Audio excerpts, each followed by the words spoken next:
Bismillahirrahmanirrahim. Assalamualaikum warahmatullahi wabarakatuh.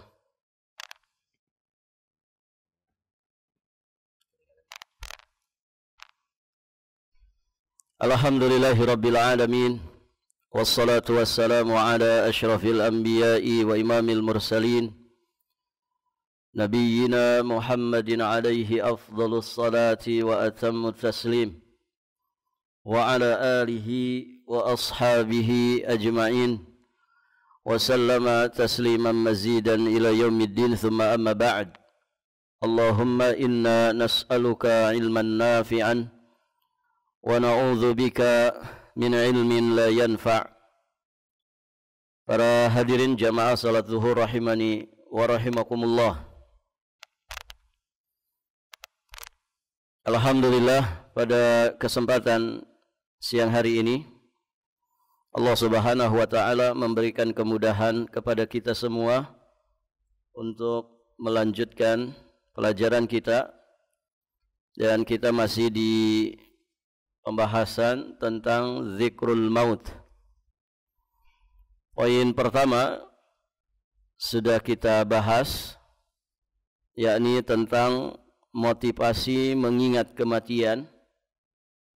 Yang berikutnya, poin kedua yang disampaikan oleh muallif hafizahullahu taala, hakikatul maut, hakikat dari kematian. Beliau sampaikan manusia hanya memiliki prasangka-prasangka dusta perihal kematian.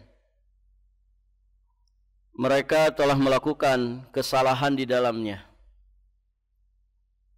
Di poin ini beliau mengingatkan tentang prasangka salah yang disangka oleh sebagian manusia tentang kematian. Di antara mereka ada yang memiliki prasangka bahwa kematian itu tidaklah ada. Demikian pula hari kiamat, demikian pula hari kebangkitan, juga hari pembalasan, baik pembalasan untuk kebaikan ataupun kejahatan. Mereka ini, hadirin jamaah yang dirahmati Allah, hakikatnya adalah orang-orang yang tidak punya iman kepada hari akhir. Yang kita sering sampaikan, hari akhir atau al-qiyamah itu ada dua, ada kiamatus sughra, ada kiamat kubra. Ya, kiamat sughra yakni al-maut. Kiamat kecil itu adalah kematian. Ya, sedangkan kiamat besar adalah hancurnya alam semesta ini. Nah, kelompok pertama ini orang-orang yang memang aslinya tidak punya iman. Baik, para hadirin jamaah yang dirahmati Allah. Atau dengan bahasa lain, mereka ini adalah orang-orang yang disebut dengan pendewa waktu. Di mana hadirin jamaah yang dirahmati Allah, bahwa kata mereka kehidupan ini ya hanyalah pergantian waktu saja. Mereka disebut kaum dahriyah. Jadi nanti kehidupan itu akan berulang. Ya, setelah sekian lama, tidak salah setiap 3.600 tahun sekali, ya semua peristiwa, semua kejadian itu akan terulang. Dan mereka meyakini itu sudah berulang kali terjadi. Ini kelompok dahriyah yang memang aslinya mereka tidak punya iman kepada Allah, tidak punya iman kepada kehidupan akhirat. Kemudian yang kedua beliau sampaikan, di antara mereka juga ada yang menyangka bahwa orang yang telah mati tidak mendapatkan kenikmatan karena pahala, juga tidak merasakan sakit karena dosa. Baik, para jamaah, ini orang-orang yang mengingkari adanya nikmat dan azab kubur. Ya, bahwa setelah mati itu ya tidak ada nikmat kubur, tidak juga ada azab kubur. Orang mati tidak akan merasakan, setelah itu tidak akan merasakan kenikmatan karena pahala, juga tidak merasa sakit karena dosa. Jelas ini prasangkaan yang batil. Kemudian yang berikutnya, ada pula yang menyangka ruh itu kekal dan tidak musnah karena kematian. Hanya jasad yang musnah, dia tidak dibangkitkan, juga tidak akan dikumpulkan di padang mahsyar. Ini mirip yang pertama. Ya, mereka tidak mengimani adanya kebangkitan setelah kematian. Nah, prasangka-prasangka tersebut itu adalah prasangka yang salah dan jauh sekali dari kebenaran. Bahkan hadirin jamaah yang dirahmati Allah, peristiwa-peristiwa yang bisa diambil pelajaran, ayat-ayat Al-Quran dan juga hadis-hadis, semuanya menegaskan bahwa kematian itu adalah taghayyurul hal, ya, perubahan keadaan. Dan sesungguhnya ruh itu akan tetap kekal setelah lepas dari jasad. Ada kalanya dia disiksa di neraka atau dia diberi kenikmatan di surga. Begitu pula kuburan, ada kalanya kuburan itu raudhatun min riyadil jannah, dia menjadi taman dari taman-taman surga, ataukah juga alam kubur itu bisa menjadi lubang api neraka. Hadirin jamaah yang dirahmati Allah.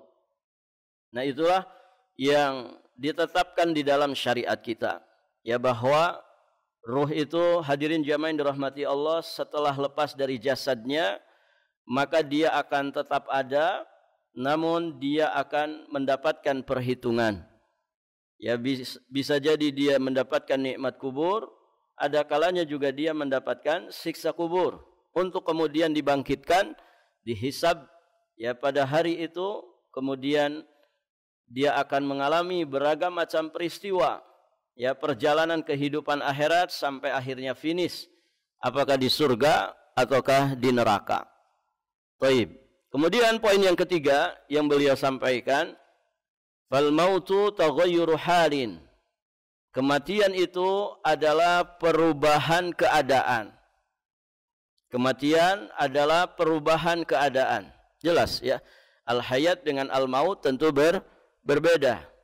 Maka kalau orang mengalami kematian, berarti dia mengalami perubahan keadaan. Ada dua alasan.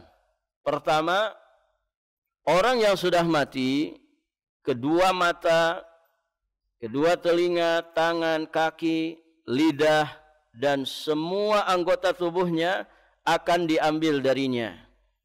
Begitu pula keluarga, anak, kerabat, ya, semua pengetahuan. Kemudian unta, binatang ternaknya, para budaknya, rumah-rumah dan pekarangannya, dan semua yang dia miliki itu akan diambil darinya. Baik, para jamaah, karena memang manusia asalnya tidak memiliki apa-apa. Wallahu akhrajakum min butuni ummahatikum la ta'lamuna syai'a. Begitu kan ayatnya. Allah Subhanahu wa taala yang telah mengeluarkan kalian dari dalam perut ibu-ibu kalian. La ta'lamuna syai'a, dalam keadaan tidak bawa ilmu sedikit pun. Alias jahil 100%. Tidak mengerti apa-apa. Jadi kalau orang akhirnya mengetahui ini dan itu, dia menguasai beberapa cabang ilmu pengetahuan, dia ngerti tentang ilmu agama, dia mengerti tentang ilmu pengetahuan, itu adalah anugerah dari Allah Subhanahu wa taala. Ya, semua yang ada pada diri kita ini pemberian dari Allah. Dulu kita enggak bawa apapun, baik secara maknawi ataupun secara hisiah. Baik, para jamaah yang dirahmati Allah, maka semua akan diambil. Pendengaran, penglihatan, harta benda, ya, segala sesuatunya akan diambil oleh pemiliknya, yakni Allahu Azza wa Jalla. Makanya kalau ada orang meninggal dunia, kita mengucapkan kalimat istirja, inna lillah wa inna ilaihi raji'un. Ini bukan sekedar kalimat begitu saja, tapi kalimat yang sejatinya, ya, kita ucapkan dengan penuh kesadaran Karena memang kita ini semuanya milik Allah.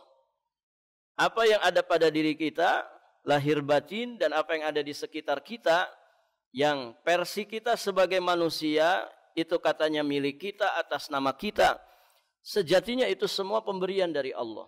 Allah yang memiliki semuanya. Sehatnya kita, usianya kita, pasangan, anak, karib kerabat, keluarga, orang tua, semua. Ya.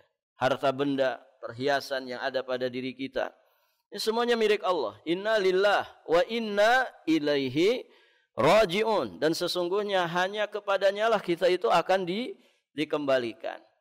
Jadi kalau ada sesuatu yang kemudian diambil dari kita, maka sejatinya itu bukan milik kita. Tapi sedang diambil oleh pemiliknya. Berarti tugas kita apa? Tugas kita apa para jamaah? Kalau ada sesuatu yang diambil dari kita, yang itu bukan milik kita, tapi diambil oleh pemiliknya. Berarti kan mesti ridho, mesti taslim, pasrah, menyerah, ridho, lapang hati. Gitu ya. Tidak kemudian ngomel-ngomel, marah-marah. Kalau suatu ketika sehat kita itu diuji oleh Allah Subhanahu wa taala jadi sakit, ya enggak usah marah-marah, enggak usah ngomel. Ya. Introspeksi saja. Selama ini kita manfaatkan untuk apa amanah kesehatan itu? Kalau kemudian orang tadinya punya penghasilan jadi tidak punya penghasilan, di PHK misalkan. Barakallahu fikum. Tadinya juga kita enggak punya penghasilan.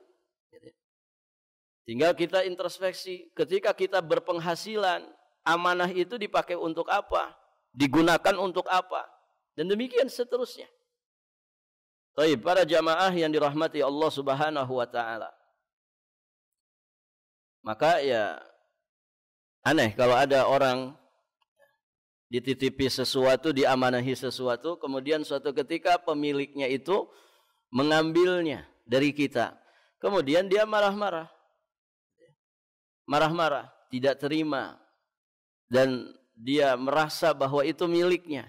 Padahal bukan milik dia. Kan aneh, hadirin jamaah yang dirahmati Allah. Ibarat kata orang nitip kendaraan ke tukang parkir, tiba-tiba ketika kendaraan itu mau diambil, tukang parkirnya marah-marah. Barakallahu fikum. Ya, ini kan sesuatu yang aneh, para hadirin. Nah, Allah itu pemilik segala sesuatu. Apa yang ada pada diri kita, itu milik Allah. Semuanya. Semuanya lahir batin, ya, apa yang ada di sekitar kita itu semuanya milik Allah. Orang kalau meresapi kalimat istirja tadi, ya, dia akan lebih mudah untuk bisa tetap tegar, tabah, tetap sabar. Ketika apa? Ketika ada sesuatu yang hilang pada dirinya. Toh kita juga dulunya tidak punya apa-apa. Hadirin jamaah yang dirahmati Allah, ada orang misalkan kehilangan sejumlah harta. Ya, kalau dia sadar dengan itu, ya sudah, qadarullah wa masya'a fa'ala. Yang penting kehilangan itu bukan karena kelalaian dan keteledoran kita. Toh kita juga dulu tidak punya itu. Rumah kebakaran, waliyadzubillah. Tentu tidak ada yang berharap begitu. Mungkin dia bertahun-tahun bangun rumah itu. Nabung bertahun-tahun. Barakallahu fikum. Tiba-tiba kebakaran. Hanya 10 menit lenyap rata dengan tanah. Kalau orang kemudian meresapi kalimat istirja tadi, ya mungkin dia bersedih, mungkin. Musibah itu baginya rasanya pahit. Tapi dia mampu bersabar. Ya, mampu bersabar dan tidak terpuruk dengan musibah itu. Toh dulu kita juga nggak punya rumah. Ya kan? Dulu kita nggak punya apa-apa. Kalau kemudian kita diamanahi, dititipi sebentar, kemudian diambil lagi pemiliknya, ya sudah, innalillah wa inna ilaihi raji'un. Baik, para jamaah yang dirahmati Allah Subhanahu wa taala. Jadi ini yang pertama, orang yang sudah mati semuanya akan diambil darinya. Tidak ada bedanya apakah barang-barang ini diambil dari manusia atau manusia itu sendiri yang dipisahkan dari barang-barang tersebut. Barang-barang itu diambil dari manusia, maksudnya dengan ujian, dengan cobaan gitu. Sehatnya diambil jadi sakit, begitu ya. Hartanya diambil jadi lagi tidak berharta, penghasilannya diambil jadi tidak lagi berpenghasilan. Barakallahu fikum. Ya, masa mudanya diambil, tidak lagi jadi muda, jadinya tua. Dan demikian seterusnya. Nah, bisa diambil itu dari manusia atau manusia yang memang dipisahkan dengan itu semua. Baik, para jamaah. Sesungguhnya perkara yang menyakitkan adalah perpisahan. Jadi perpisahan itu memang tidak menyenangkan. Baik, para jamaah yang dirahmati Allah. Apalagi berpisah dengan sesuatu yang kita cintai. Perpisahan kadang terjadi karena diambilnya harta seseorang atau orang tersebut ditawan dari kepemilikan harta. Dalam dua kondisi tersebut, rasa sakit tetap satu. Kematian itu berarti dipisahkannya manusia dari hartanya dan mengalihkannya ke alam lain yang tidak sama dengan alam ini. Jadi kematian itu ya dipisahkan memang kita dengan segala sesuatu yang ada pada diri kita, segala sesuatu yang ada di sekitar kita. Kita berpisah ya. Jadi kematian itu kan kalau didefinisikan al-maut itu berpisahnya mufarraqatul ruh anil jasad, berpisahnya ruh dari jasad. Berarti kan ada perpisahan di situ. Ya, ruh kita dipisahkan dari jasadnya. Isi dipisahkan dari cangkangnya.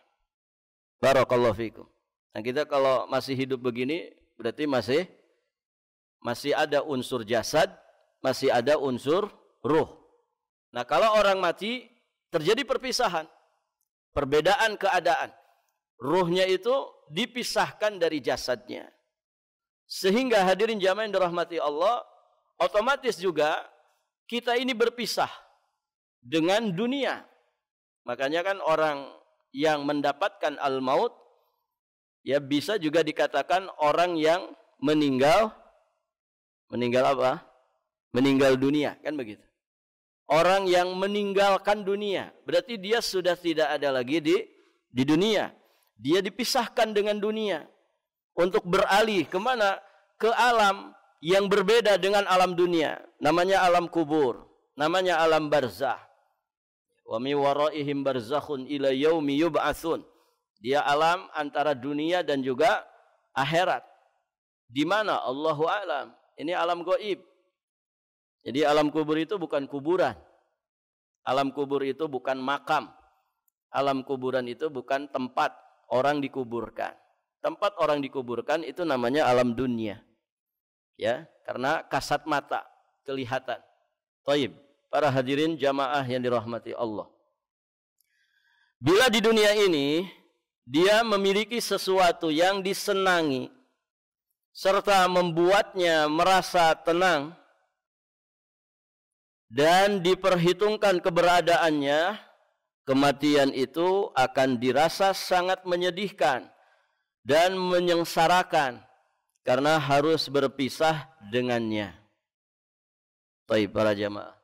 Ini yang kemudian dinasihati oleh para ulama ya, bahwa cintailah segala sesuatu sekadarnya, benci segala sesuatu sekadarnya. Hiduplah kalian di dunia ini sekadarnya saja. Kenapa? Karena dunia ini, hadirin jamaah yang dirahmati Allah, tempat singgah, tempat kita ya menempuh perjalanan yang sangat panjang ya kepada tujuan akhirat. Nah, salah satu tempat persinggahan kita itu adalah alam dunia. Walaupun dia singkat, walaupun dia sebentar, namun sangat-sangat menentukan perjalanan kita selanjutnya. Jika kita memaksimalkan dengan sebaik-baiknya saat kita singgah di dunia ini untuk mengumpulkan bekal terbaik ya untuk melanjutkan perjalanan, maka hadirin jamaah yang dirahmati Allah, ya perjalanan setelah itu tentu akan mudah bagi kita. Tapi sebaliknya, kalau kemudian di tempat singgah ini, di dunia ini kita malah terpesona dengan dunia, kita kemudian terbuai dengan pesonanya, keindahannya, sampai kemudian melupakan perjalanan kita yang masih panjang ke depan. Barakallahu fikum, akhirnya kita lalai mengumpulkan perbekalan. Maka para jamaah yang dirahmati Allah, itu isyarat bahwa perjalanan kita selanjutnya tentu tidak mudah. Ya, istilah kata, orang itu kalau ngerti perjalanan itu sangat jauh, sangat panjang, dengan waktu yang sangat panjang juga, tentu perbekalan harus disesuaikan. Kan beda, orang safar 1 bulan dengan safar cuma 1 hari. Beda, orang safar jaraknya 100 km dengan orang yang safar jaraknya ribuan kilometer. Harus disesuaikan bekalnya. Begitu ya. Nah itu para hadirin jamaah yang dirahmati Allah. Maka ketika orang itu punya kecintaan yang berlebih terhadap dunia ini dan juga materinya, sampai kemudian dia terfitnah oleh dunia ini, maka tentu kematian itu akan sangat menyedihkan dan menyengsarakan. Baik, para jamaah. Jika dia bahagia, ini keadaan kedua. Jika dia bahagia dengan mengingat Allah dan merasa tentram dengannya, dia akan merasakan kenikmatan dan kebahagiaannya semakin sempurna. Baik, para jamaah. Jadi kalau orientasi obsesinya memang kepada tujuan, barakallahu fikum, maka ketika dia mesti berpisah dengan dunia ini akan ringan baginya. Bahkan di level tertentu orang itu sangat merindukan yang namanya kematian. Ini kalau orang di level ini luar biasa. Kalau kita gimana ikhwan? Kayaknya masih ngeri-ngeri sedap begitu ya. Barakallahu fikum. Rasa-rasanya belum siap gitu ya menghadapi kematian. Kenapa? Itu pertanda bahwasannya bekal kita ini masih belum maksimal. Baik, para jamaah yang dirahmati Allah. Nah, orang yang memang fokusnya kepada kehidupan akhirat, tentu ketika dia mesti berpisah dengan dunia ini, ya ringan baginya. Kenapa? Karena dia akan kembali kepada kehidupan yang sesungguhnya. Pernah kita bahas ya di bab-bab sebelumnya tentang bagaimana hinanya dunia. Bagaimana hinanya dunia dan bagaimana kita mestinya bersikap kepada dunia. Allah dan Rasulnya banyak sekali menjelaskan tentang kehinaan dunia. Hadirin, ya Nabi sampai menyatakan jadilah kita seperti orang asing. Memang tinggalnya di negara asing, di tempat orang, di negeri orang, ya, namun fokusnya ke kampung halaman. Dia tidak bersenang-senang, tidak berfoya-foya di negeri orang, karena dia orang asing. Tidak numpuk harta di sana, tidak investasi di sana, ya, tidak bermegah-megahan di sana, tidak peduli di sana mungkin dia tidur, ya di ruangan cuma 2 kali 2 meter, begitu ya, ya masak di situ, ya barakallahu fikum, makan di situ, ya tidur di situ. Ya, tidak peduli, yang penting dia sudah punya istana di kampung halamannya. Dia kirim tiap bulan penghasilannya untuk kemudian dibangunkan ya rumah yang sebaik-baiknya di kampung halaman. Kenapa? Karena fokus dia ke sana. Nah, begitu gambarannya. Banyak kan orang yang jadi TKI di luar negeri. Ya, Masya Allah, di kampungnya jadi orang yang paling kaya, rumahnya paling mentereng. Tapi kalau kita tengok dia di negeri asing, tempat dia bekerja, prihatin sekali. Nah, begitu para jamaah. Itu yang dimaksud, jadilah engkau di dunia ini seperti orang asing. Fokusnya bukan di dunianya. Fokusnya bukan di negara tempat dia mencari bekal, tapi fokusnya kampung halaman. Begitu. Bagaimana saya bisa bahagia di sana, bisa selamat di sana? Adapun di sini secara duniawi ya biasa saja, sederhana saja. Nah, itu para hadirin jamaah yang dirahmati Allah.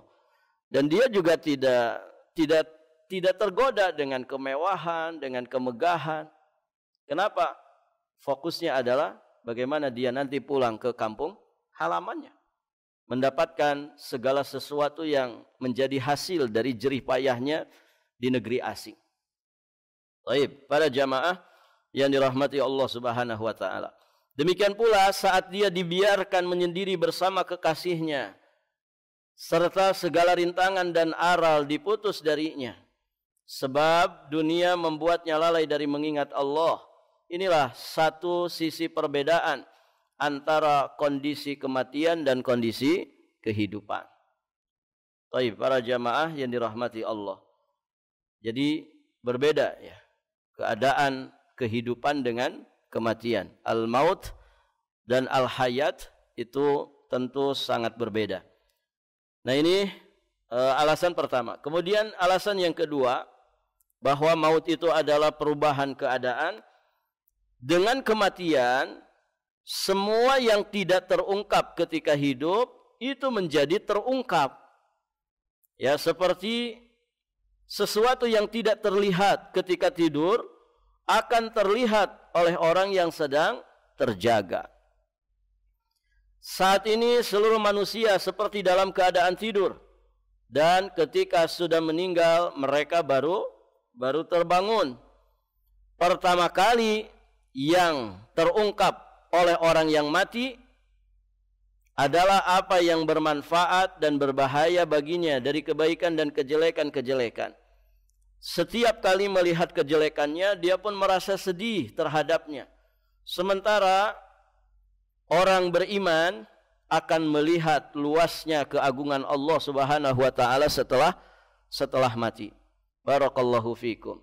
Hadirin jamaah yang dirahmati Allah. Jadi yang pertama kali dirasakan oleh orang yang mati, dia seperti terbangun dari tidurnya.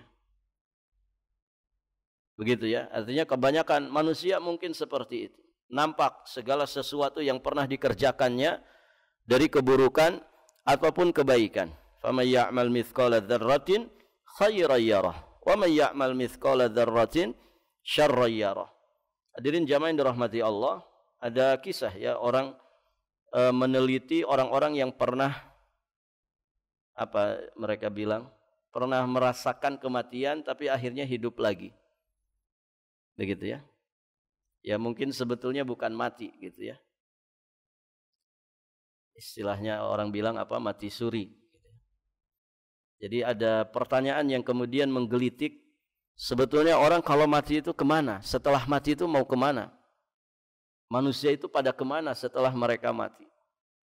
Nah, akhirnya dilakukan pengkajian. Hadirin jamaah yang dirahmati Allah. Ya, dan pengkajian ini dilakukan kepada banyak orang yang pernah mengalami itu. Ternyata sekitar mungkin 70% bahkan lebih, begitu ya. Ternyata mengalami hal yang sama. Dan ternyata hal yang sama itu sesuai dengan petunjuk apa yang disampaikan di dalam Al-Quran dan disampaikan Rasulullah di dalam hadisnya. Jadi ketika mereka merasakan itu, ya mereka itu seperti ya dibawa menuju ke atas gitu ya.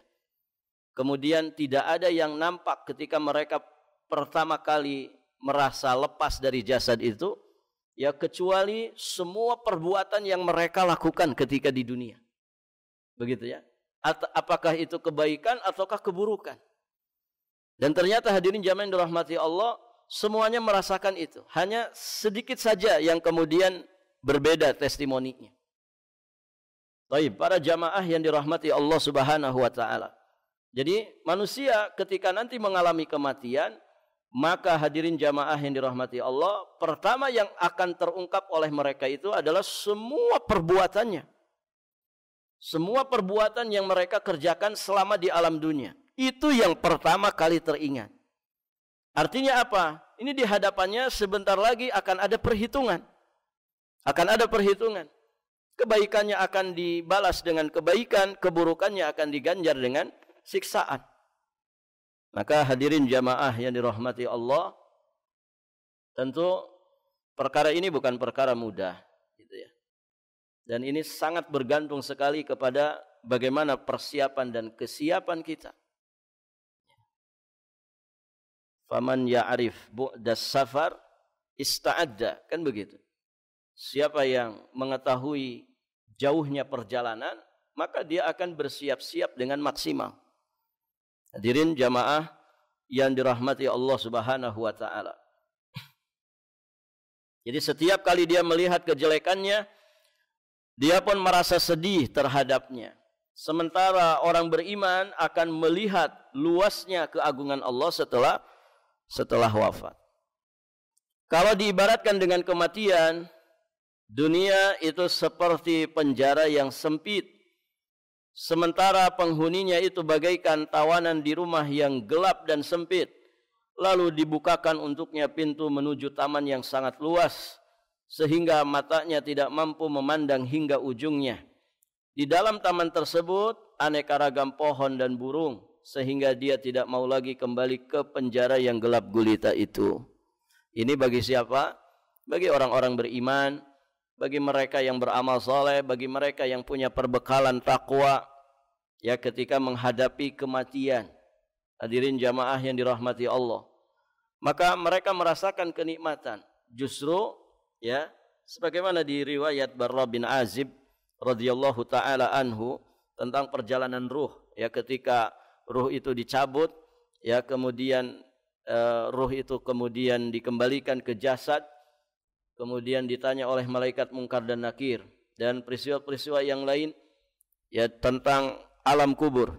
Hadirin jamaah yang dirahmati Allah, ruhnya orang-orang beriman itu setelah dia merasakan nikmat kubur, di mana kuburnya dilapangkan, kemudian aroma surga ya dihembuskan ya ke alam kuburnya, kemudian ditampakkan tempat duduknya nanti di surga Allah Subhanahu wa taala, kemudian datang seseorang ya dengan sosok yang begitu menawan, ya aromanya harum, ya sosoknya menyenangkan dan membawa berita gembira.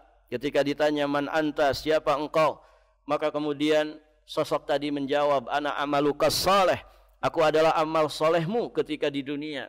Maka setelah dia mendapatkan kesenangan-kesenangan dan nikmat kubur seperti itu, apa yang dia inginkan? Ya Rabbi aqimis sa'ah, wahai Rabbku segeralah tegakkan kiamat. Maksudnya apa? Ini kalau dikubur saja nikmatnya seperti ini, bagaimana nanti di nikmat surga? Gitu ya. Maka hadirin jamaah yang dirahmati Allah, dia tidak akan mungkin ingin balik lagi ke alam dunia. Ini di hadapannya sudah kenikmatan. Barakallahu fikum. Ini bagi orang-orang beriman.